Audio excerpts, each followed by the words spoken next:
Hey guys, welcome back to my channel Anime Cardio. In today's video, we're diving into the manga and anime, Gachiakuta, and taking a closer look at one of its most layered characters, Rudo Surebrec, the protagonist of the series and a member of the cleaners from Team Akuta. We'll break down Rudo's power, his role as a giver, and why his connection to trash goes so far deeper than just his fighting style. This is a character who was thrown away by society, literally, and yet turns discarded items into deadly weapons. If you're new to Gachiakuta or already a fan, this is the deep dive you've been waiting for. Rudo Surebrec is a 15-year-old spheroid born in the upper world of Gachiakuta. After being falsely accused of murdering his foster father Recto, he's sentenced to the pit, essentially thrown away like garbage. That fall doesn't just mark the start of the story. It defines him. He becomes someone labeled as trash by society, and he internalizes that label, embracing trash not just as a resource, but as part of his identity. Taken in by the cleaners, a group responsible for managing the ground's chaos, more specifically Trash Beast, he joins Team Akuta, named after the Japanese word for trash. But Rudo isn't just a tragic orphan or a hothead fighter. What truly sets him apart is his role as a giver and the legendary weapon he yields, the gloves known as 3R,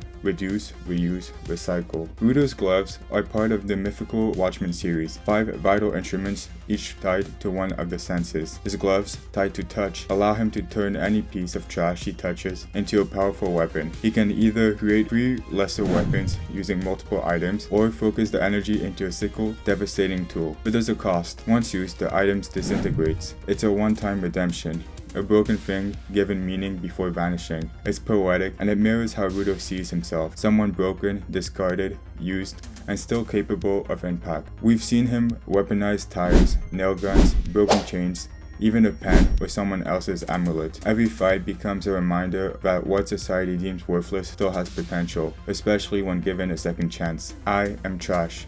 Rudo isn't just using trash, he is trash, thrown away, at least in this fierce society and in his own eyes. He was abused and abandoned by his biological parents, and even his only family figure, Recto, was taken from him. The gloves, given to him by Recto, are more than just the weapons. They are a literal and emotional shield. They cover the scars on his arms from the childhood abuse, protect him from pain, and hide him from the disgust of others. His fixation on repairing broken things isn't a quirk, it's a survival mechanism. He pours his worth into fixing what's been ruined because he's desperate to believe the same can be done for himself. His powers don't stem from ambition, they come from pain, from the need to be useful in a world that threw him away. But Rudo's journey isn't just about self-worth, it's about perception. At first, his world is divided, good versus evil, justice versus betrayal, there's fear versus the ground. But life on the ground shatters that binary. He meets Engine, a janitor who becomes an unlikely mentor, and slowly, Rudo learns that even in the trash heap, there's loyalty, family, and yes, even morality. Scavengers like Jabber, though violent and chaotic,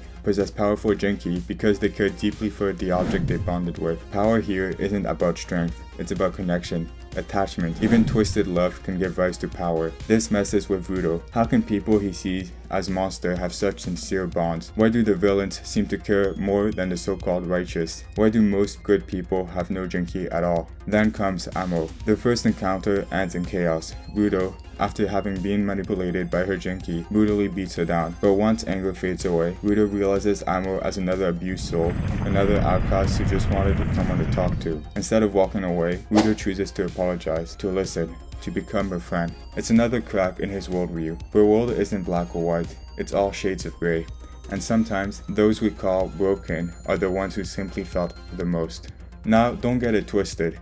Rudo's emotional depth doesn't make him any less of a threat in battle. Even without his gloves, he's ridiculously strong. We've seen him smash Trash Beast with raw force and tank hits that would have dropped most grown men. He's fast too, dodging bullets, blitzing enemy like Zenka and Tampsi, even while hallucinating under Amo's influence. But his true strength lies in improvisation, a paintbrush, a wrench, a used can. Rudo can turn anything into a lethal weapon. His mind works like a battlefield tactician, using objects, terrain, and timing to overwhelm enemies who think they have the upper hand. That creativity, combined with his raw emotion, makes him one of the most dangerous givers in Gachiakuta. Rudo Surebrec isn't just a compelling protagonist, he's a symbol of emotional resilience. His story is about more than just revenge. It's about taking what's broken, what's abandoned, and forging it into something powerful. It's about turning shame into strength and pain into purpose. He may have been thrown away, but he's far from disposable.